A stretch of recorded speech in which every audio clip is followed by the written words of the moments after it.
Hi, my name is Olivia White, and this is my speech on how to make the perfect PB&J. Imagine this. You make your way to the school cafeteria full of kids with either lunch trays from the school or with their own lunch boxes full of yummy foods mom packed the night before. You find a table to sit down at with your friends as you begin to unzip your lunchbox. You pray that mom didn't give you any beef leftovers this time. As you open it, you see a sandwich wrapped in plastic and you breathe a sign of relief. PB&J, peanut butter and jelly sandwich. This common scenario many of us have experienced or perhaps have seen in a movie or a book that reminds us of our childhood. PB&J sandwiches are a well-known staple among Americans, whether you were more affected by this when you were a kid, a teen, or as you're an adult. According to nydailynews.com, average Americans will eat nearly 3,000 PB&J sandwiches in their lifetime. Many of us fall under this population. Although I learned from my parents at a young age how to make this sandwich, there were things I learned along the way to make it just a little bit better. Today, let's discuss several simple steps we can all follow to make the perfect PB&J sandwich.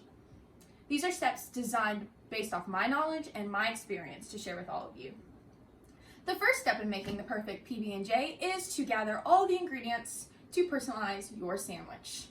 Most likely, everyone in this room has had the classic sandwich, but not many have experienced different versions or experienced a sandwich with their own touch to it. The first ingredient you want to gather is the bread you want to use. Any type of bread will work for this recipe. However, there are different breads like whole grain and wheat bread. There are other types. Some people choose to toast their bread to make it a little crunch to it. But for today's demonstration, we're going to be using Braum's Rustic Country Wheat Bread. And in case you don't know what Braum's is, since I'm from Texas, this is a store that's like a fast food burger restaurant, but they also have an attached grocery store. So we're using their branded bread today.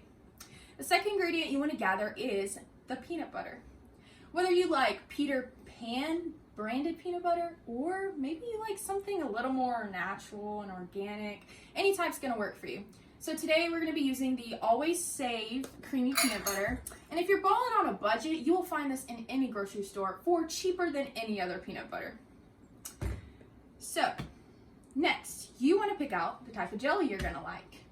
Many choose classic jams like strawberry or grape jelly. However, some choose unique jams like blackberry or maybe even apricot. But today we're going to be using this right here, and it's called the Bonnie Maman 4 Fruits Preserves, and I probably pronounced that wrong, but it's made in France, so high class right there. Lastly, you need to gather a plate, napkin, and I prefer to use 2 knives, although you can use 1, so you don't have to do extra dishes, but that's just what I'm going to do. Now that we know the required ingredients, let's look at the steps to put this whole thing together. So, the second step in making the perfect PB&J is to spread your peanut butter and jelly on the chosen bread that you have picked out. So you see I'm going to take this right here. All right. A secret I want to share as you're doing this, if you are doing this the night before you're going to eat it, or if you are, maybe you're doing this for your kid or just for yourself, packing a lunch, it helps to keep the jelly between the slices if you put peanut butter on both pieces.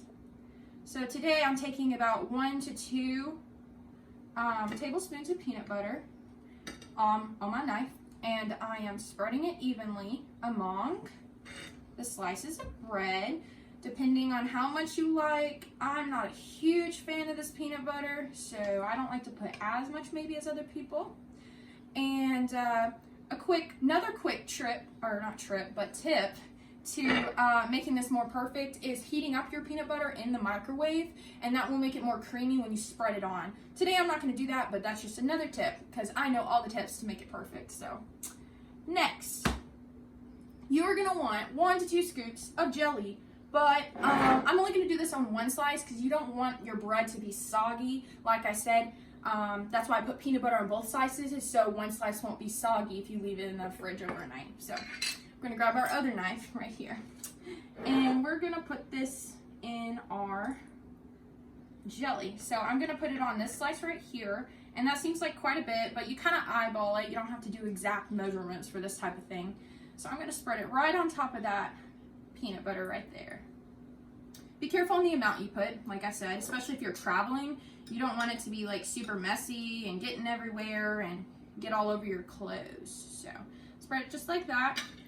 And now that we know the second step in this process, let's begin to look at the third step. So the last step is to put the sandwich together and add your sides.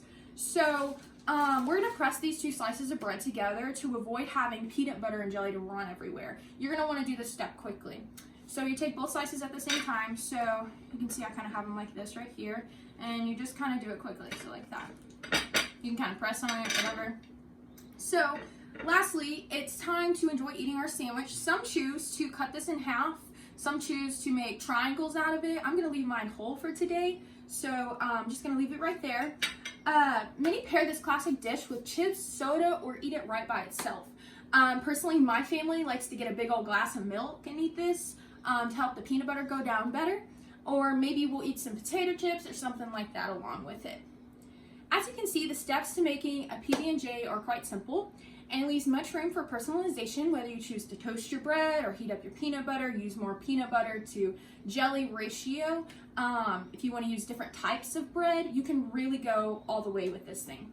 The steps of gathering ingredients, applying those ingredients, and putting the sandwich together with sides are easy steps anybody can learn to follow themselves. PB&J is a common staple, and it's very good for those that have a budget to follow. If statistics say that we eat so many of these in our lifetime, why not make the best version and change it up each time? Thank you.